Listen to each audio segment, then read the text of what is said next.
que nos interesa tanto a las mujeres como a los hombres de este país, y sobre todo plantearnos la necesidad de rescatar y visibilizar esa participación de las mujeres dominicanas en el contexto de la lucha por el rescate de la soberanía nacional. Desde mi punto de vista amerita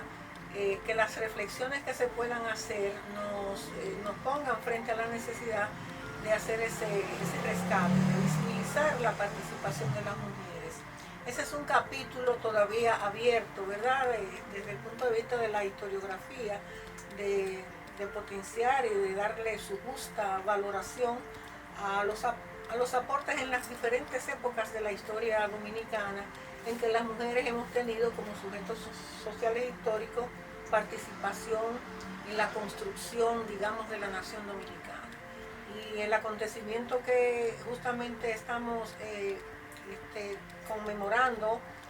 de la desocupación de 1924, pues demanda que tengamos que abramos ese espacio de reflexión, de rescate. Como sabemos, todo tipo de ocupación extranjera en cualquier momento y en cualquier espacio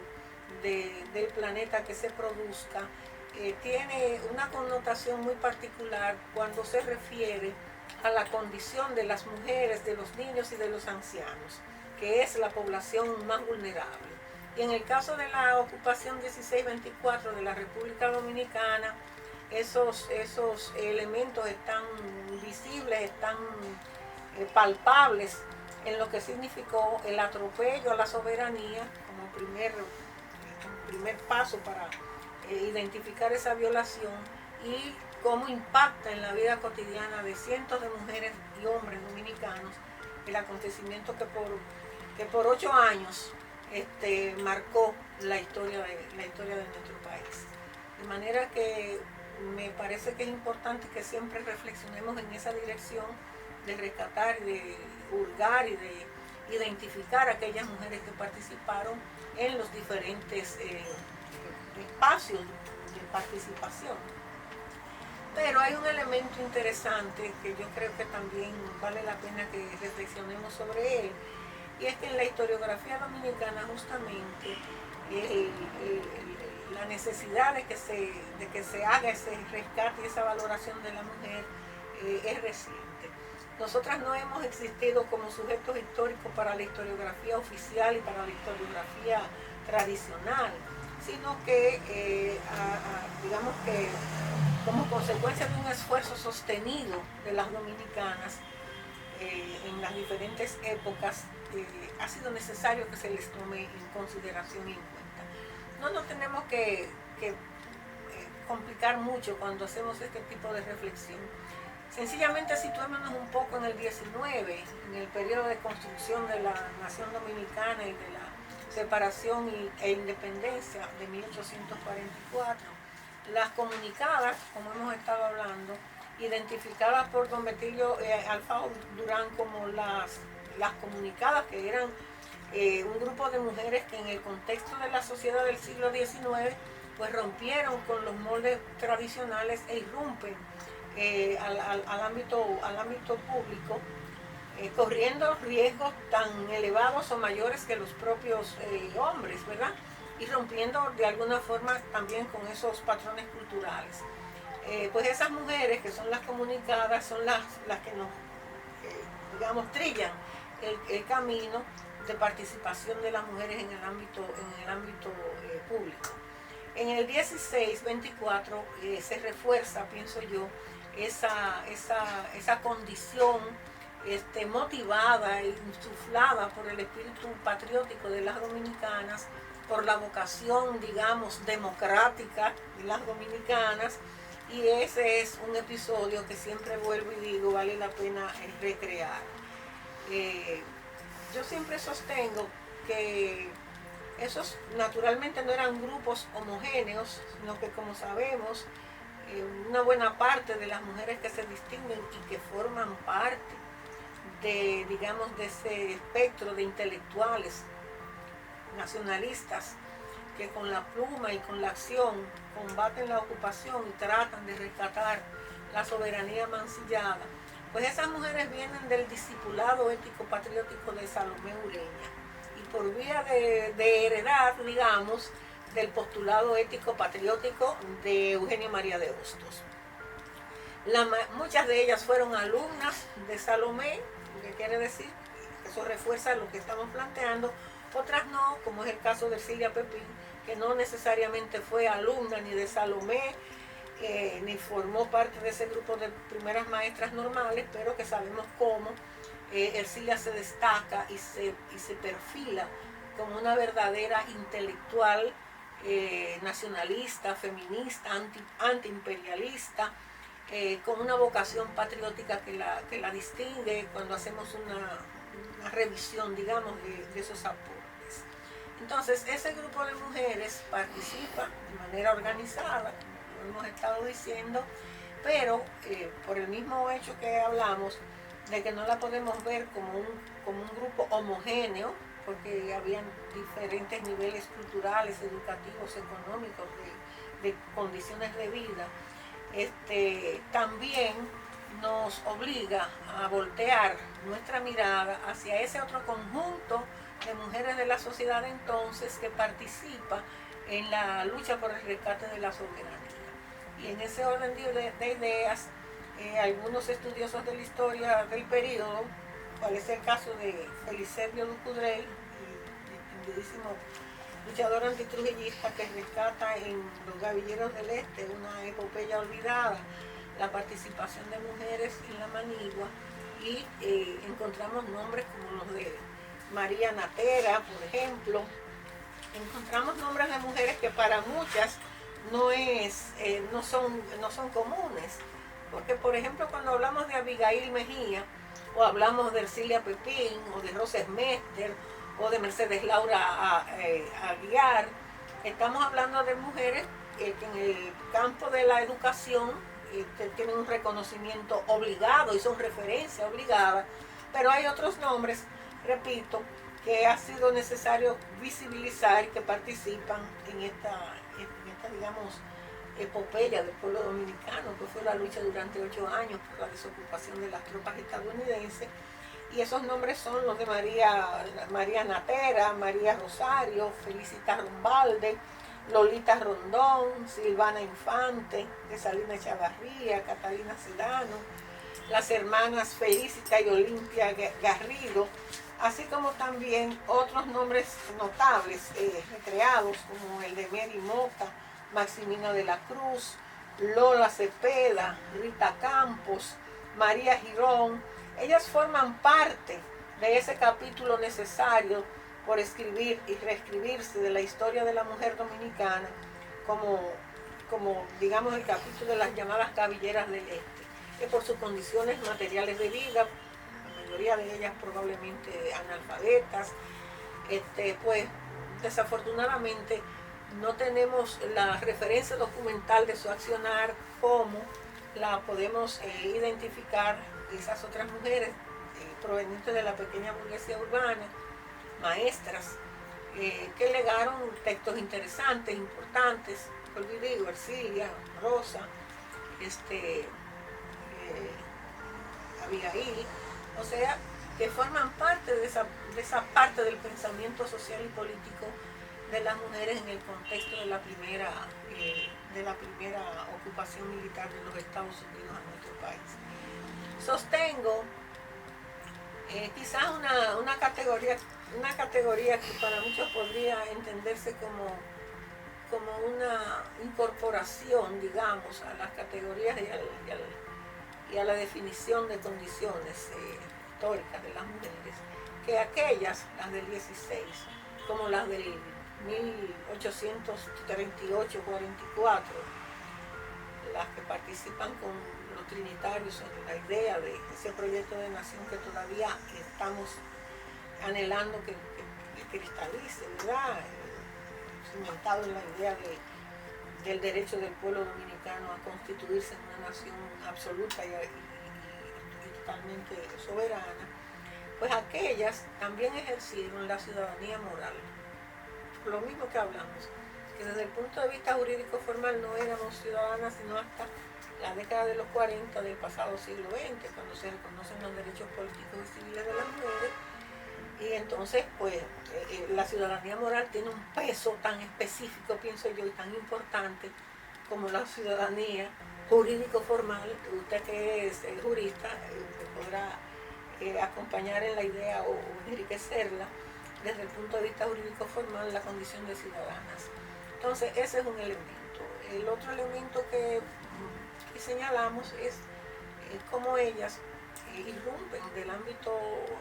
considerado su ámbito natural, que era el ámbito doméstico, al ámbito público, ¿no?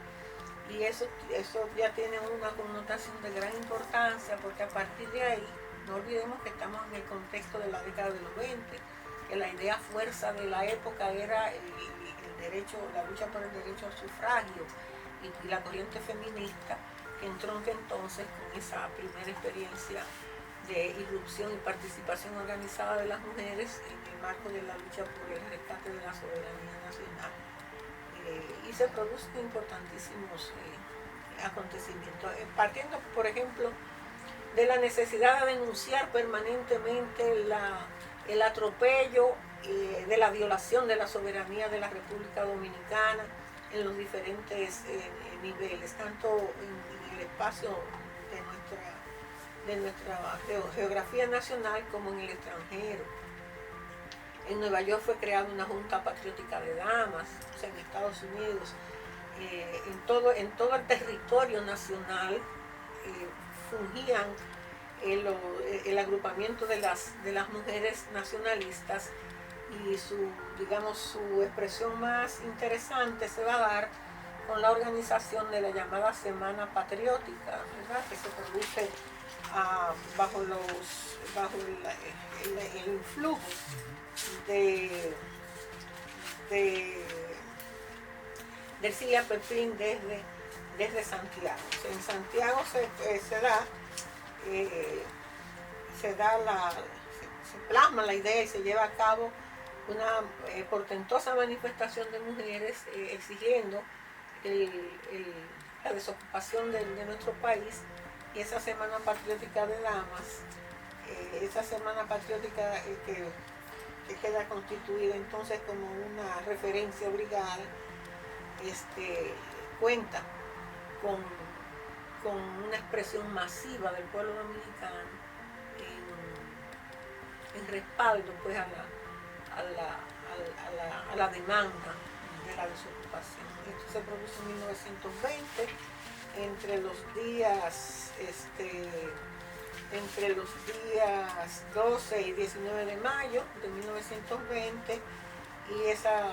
actividad que estamos comentando concitó, como ya decimos, el interés de los grandes, amplios y segmentos de la población. En ese contexto se hacen actividades de diferentes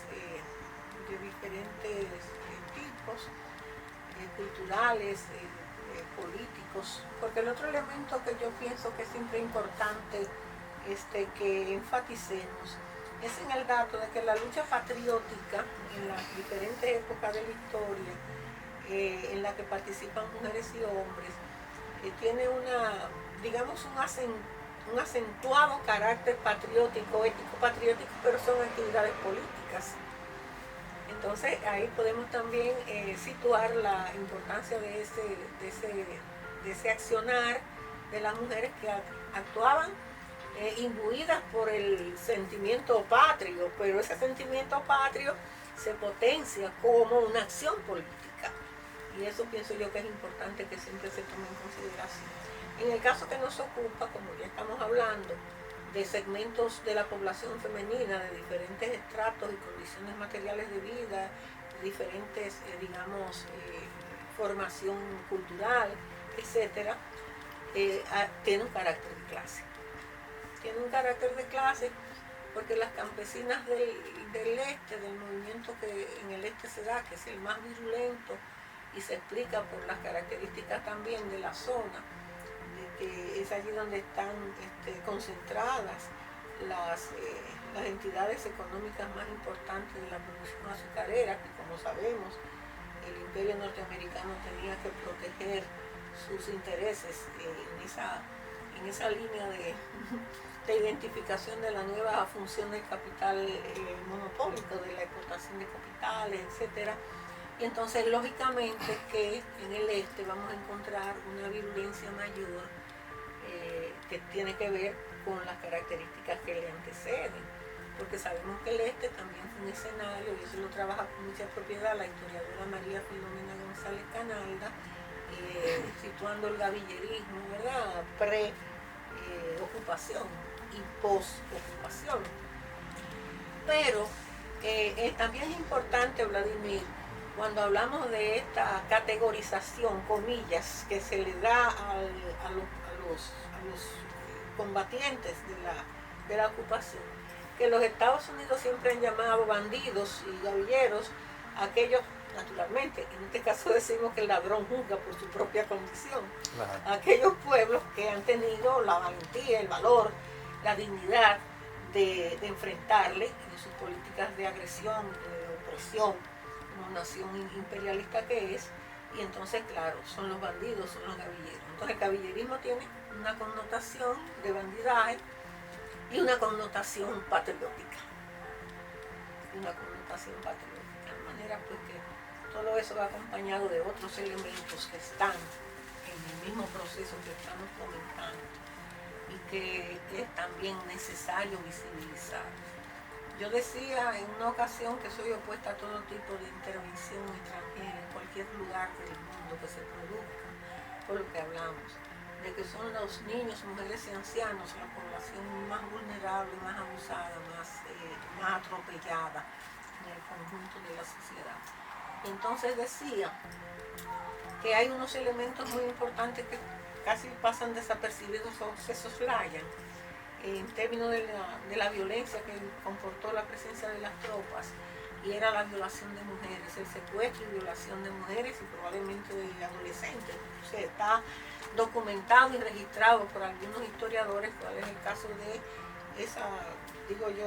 texto que podemos considerar clásico de Bruce Calder, el impacto de la intervención norteamericana 1624 en la República Dominicana, que hay un segmento de su texto en el que él relata y resalta lo que fueron esos atropellos, esas violaciones, esos actos de barbarie cometidos contra las mujeres, sobre todo las mujeres campesinas, porque en la ciudad colonial, donde se movían las grandes ciudades, Puerto Plata, Santiago y todo, lo que no quiere decir que no se produjeran esos atropellos. Por ejemplo, Imelda Ramos, esa escritora notable que tenemos, recién publicó una novela que se llama Quemen el río, una orden que dieron ellos los yanquis de quemar el río para evitar, dificultar el movimiento de los nacionalistas que se le oponían. Entonces, esos atropellos estuvieron a la orden del día en toda la geografía nacional, donde la bota estadounidense estaba, con el agravante de que cuando se ponían en evidencia esos atropellos eran desconocidas las medidas de castigo, digamos, o de justicia contra los que lo cometían. Eso pasaba desapercibido y era comprensible porque eso venía estructurado y completamente orientado por los ocupantes. No podían ellos aceptar desde el punto de vista formal que se les enjuiciara por esos atropellos. Sin embargo, esos atropellos tuvieron una connotación internacional, como lo sabemos, con la denuncia que se llevaba a cabo. Y tenemos en una de esas mujeres, de esas tres maestras insignes que forman parte de ese conjunto de mujeres, que se llamó Roses Mester, que cuando buscamos sus aportes, ¿verdad?, encontramos que ella escribe una carta a la delegación de periodistas del Senado estadounidense que viene a verificar cuáles eran las condiciones en que se estaba desarrollando el acontecimiento de la ocupación, y en esa misiva, que es un documento histórico, ella acuña el término "todos somos Cayo Báez", que es el símbolo más evidente de cómo, y habla de las torturas que emulaban las torturas de la Edad Media, de la barbarie, cometido contra una persona. De la misma forma que Rosenmeister hace alusión en su carta a esa situación y acuña la expresión para identificarnos todos y todas en ese momento con lo que significó ese atropello contra Cayo Báez, acuña la expresión esa, todos somos Cayo Báez, o sea, todos nos sentimos igualmente agraviados y torturados de la manera que lo fue aquel hombre. Lo mismo lo hace Abigail en una interesantísima pieza biográfica de Cayo Báez. Y el otro dato es que también conmocionó a la opinión pública mundial y sobre todo en nuestro país, cómo es paseado vestido de prisionero el poeta Fabio Fiallo, porque denunció el atropello contra Cayo Báez, de ese hombre cuyo nombre no se puede nombrar, haciendo alusión a ese mismo canal de denuncia que Blanco Fombona había hecho antes. Entonces, hay episodios dramáticos de violaciones, de tortura, de quema de viviendas, de todo tipo de atropello, a lo que hay que sumar también que se soslaya, porque se soslaya de alguna manera la carga de racismo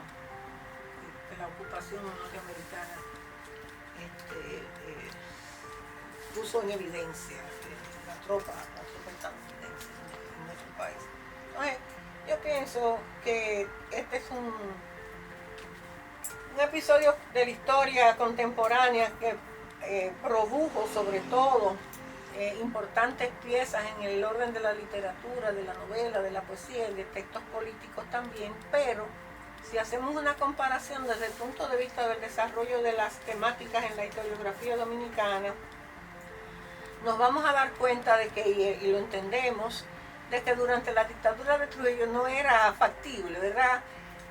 hacer un análisis profundo, identificar y no solamente identificar, sino señalar en su justa valoración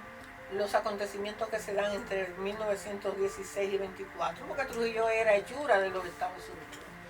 Eso por un lado. Y porque la historiografía del periodo de la dictadura estaba ceñida a los cánones ideológicos que él quería imponer, hasta considerarse el padre de la patria nueva y todo ese tipo de aberraciones que tenemos que trabajar desde el punto de vista de la educación. Porque hay mucha confusión en ese sentido, hay mucha desinformación. No es que entendamos que hace falta en la historia exacerbar el martirilogio, de eso no se trata de situar en su justa dimensión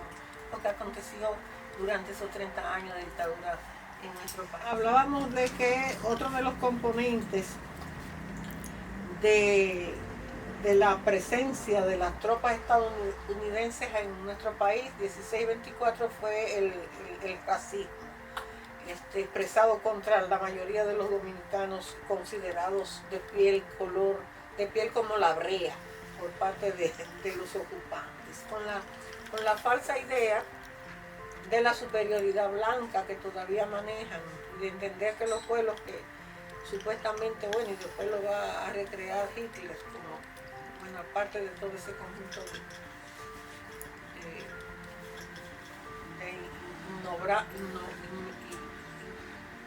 de seres que no hay que ni nombrarlos en la historia, desgraciadamente. Y entonces eso era otro de los componentes del racismo de los ocupantes contra el pueblo dominicano. Hay acciones interesantes que yo ayer señalé, en esta oportunidad conversé con alguien.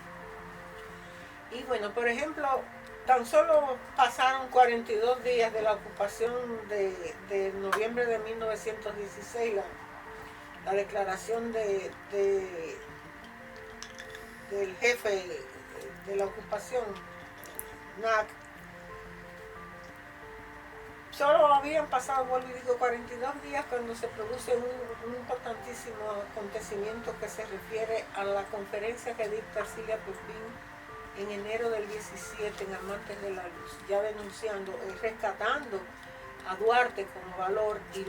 las categorías que ella trabajaba sobre la patria, la nación, la solidaridad, el contenido ético de la lucha por el rescate de la soberanía. Y entonces Ercilia se perfila desde sus primeros momentos como uno de los baluartes de denuncia de la ocupación. Tanto así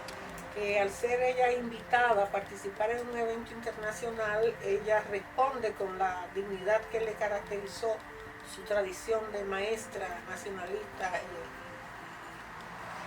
feminista, que no podía de ninguna manera participar como representante de su país con los créditos del gobierno de ocupación de su país. Eso fue uno de los rasgos. Y el otro, el que se refiere a la acción tomada por Gregorio Urbano Gilbert de presentarse cuando desembarcan las tropas en el puerto de San Pedro de Macorís, presentarse al puerto, vestir, que eso es otro de los elementos que me llaman la atención y que lo recrea la obra testimonial de Gregorio Urbano Gilbert, que se llama Mi lucha contra el invasor, que para cuando hay una cita con la historia hay que vestir sombrero, y el hombre, el adolescente, se presenta como manejamos la información al puerto y le dispara y mata uno de los marines estadounidenses, lo que le costó primero tener prisión y andar por todo el país perseguido por los ocupantes. Entonces Gregorio Urbano Gilbert, decía yo,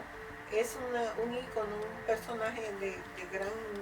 trascendencia para identificar el valor patrio, porque está en el 1916, 24. Posteriormente va a Nicaragua, cuando está Sandino en la Segovia y el ejército de hombres libres le acompaña, y él forma parte del Estado Mayor del ejército de hombres libres de Augusto César Sandino, y es portador, como ya creo que también se ha divulgado mucho ese dato importante, de una bandera bordada por las alumnas de Ercilia Pepín que le lleva a la Segovia. Entonces ahí hay otro elemento interesante de que esos elementos que se nuclean en torno a la lucha por la independencia, por el rescate de la soberanía, no quedaron flotando en el aire. Eran elementos que con el tiempo consolidan la actitud antiimperialista y nacionalista de las primeras décadas de los años 30, 40, por ejemplo, ¿verdad? Entonces él está en esa acción, está en el ejército de hombres libres de Augusto César Sandino, y participa en el 65 también como un refuerzo moral frente a las tropas de ocupación que entonces mancillaron por segunda vez en la historia del pasado siglo XX al pueblo dominicano.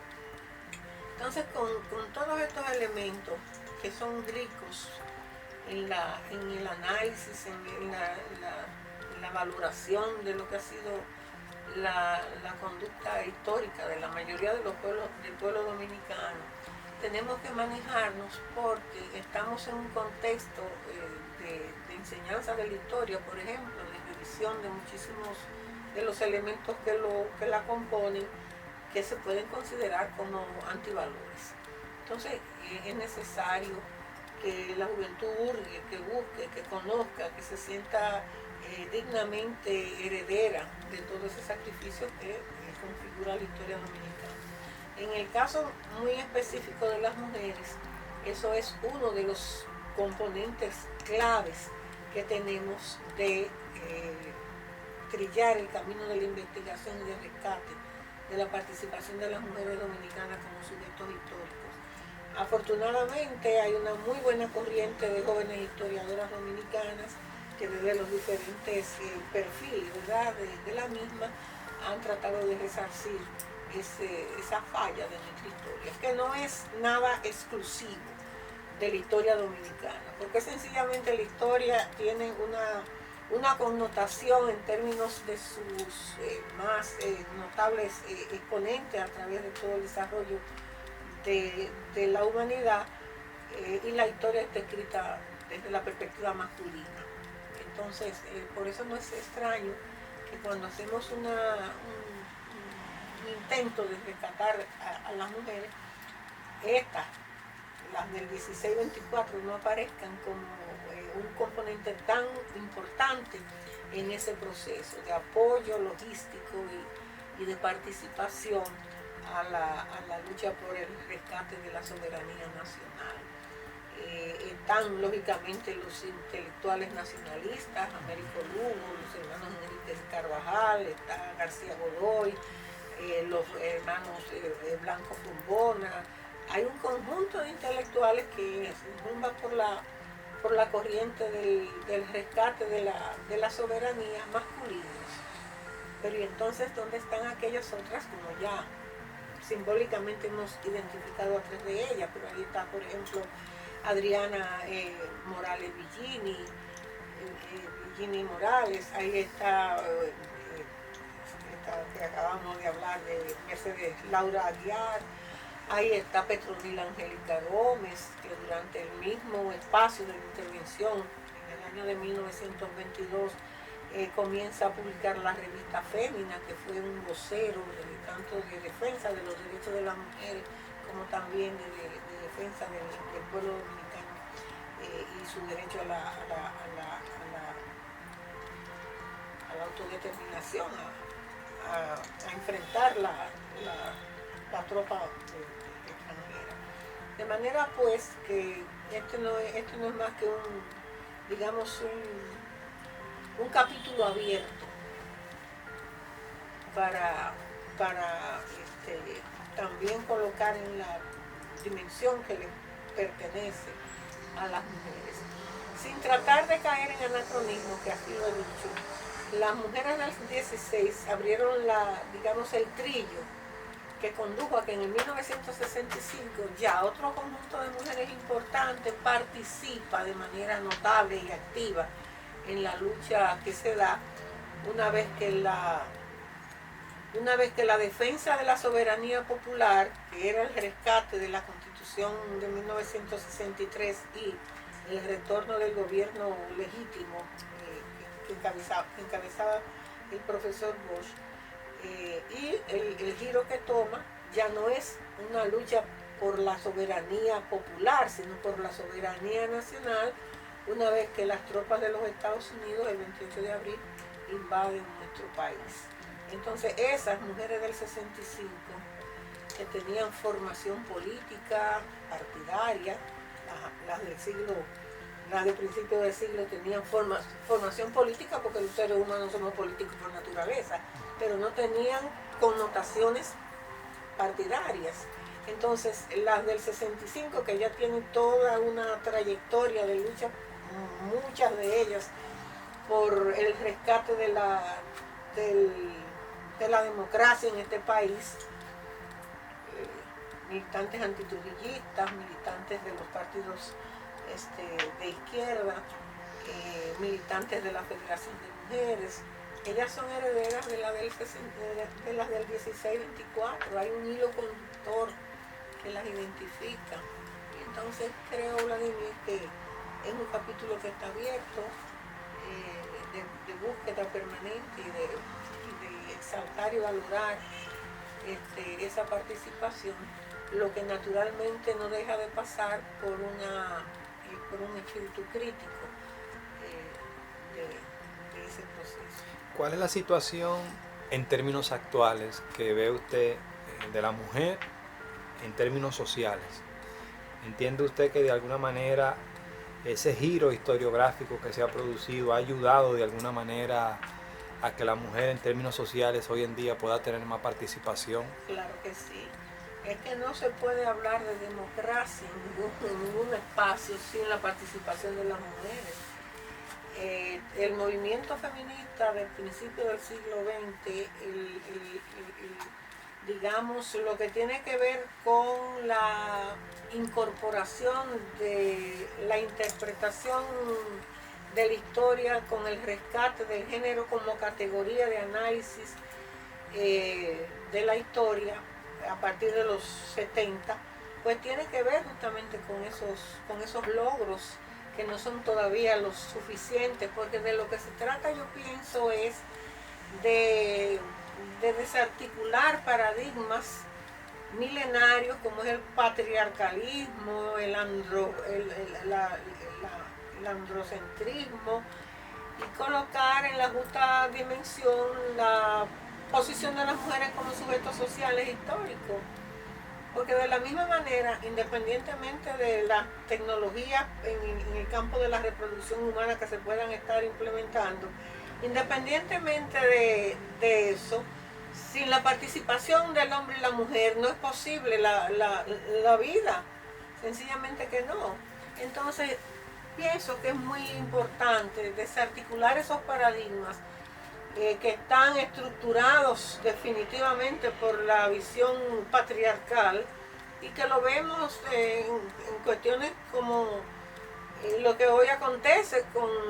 el derecho de la salud reproductiva de las mujeres, que es un derecho humano, tan sencillo como eso, y que hay instancias supra que condicionan en mucho la conducta social y política de las diferentes denominaciones religiosas, políticas partidarias.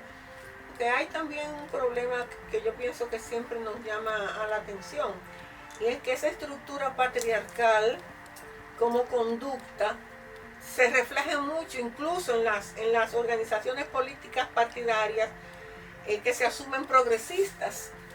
Hay un patrón cultural masculino, no me gusta usar el término machista, pero es machista, patriarcal,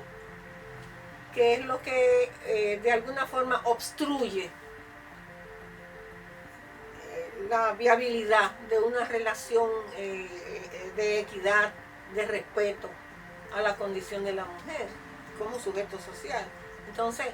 es muy, fíjate tú, cosas tan simples como que en las universidades, en la nuestra, la Autónoma de Santo Domingo, más del 60% de la matrícula universitaria es femenina. Y se gradúan con notas sobresalientes en sus diferentes áreas. Sin embargo, ese no es un factor de reconocimiento en la valía que eso tiene para ocupar posiciones de poder dentro de la universidad. No obstante que, como sabemos, el movimiento renovador abrió una brecha importante para la participación de las mujeres en la vida universitaria. Entonces, eso es algo que está pendiente, y como decía ahorita, yo me siento gratamente impresionada con la existencia de un grupo de historiadoras dominicanas de los años 70, que cuando comienza, como tú lo sabes, a estudiarse la historia dominicana como ciencia social, y de los 80 y de los 90, que ese es un refuerzo para una relectura y una reescritura de la historia, donde justamente el capítulo permanentemente abierto de participación de las mujeres en la construcción de la nación dominicana se sigue escribiendo. La última pregunta, maestra, ¿qué mensaje le enviaría a la mujer dominicana de hoy? Un mensaje de empoderamiento, de afirmarse como sujetos de cambio, como sujetos de desarrollo. Un mensaje que tendría que ver en mucho con la necesidad de superar el hedonismo, el que se nos manipule ideológicamente, en que las mujeres, por ejemplo, no se percaten de la dimensión que tienen el embellecimiento ficticio, ¿verdad? Físicamente, por demanda del capitalismo, que es el que ha agotado todos los recursos del ser humano, ¿verdad? Un mensaje de que el fortalecimiento de su riqueza espiritual fomenta necesariamente una conducta de emancipación como ser humano. Un mensaje de validar y de sentirse orgullosa la dominicana de hoy de los esfuerzos de las que nos preceden. como ellas a su vez serán referentes para las que les sucedan. O sea, yo creo que en esa línea está, porque nos tocan mucho, nos ha tocado mucho como mujeres desconstruir paradigmas y cargar con el peso histórico de reeducar a esa segunda mitad de la población que le damos luz, que los parimos, como decía una feminista, que somos la mitad de la humanidad y que la otra mitad la hemos traído al mundo nosotras. Entonces eso tiene que ver mucho en que la mujer se empodere de lo que vale como sujeto social, como ser humano, y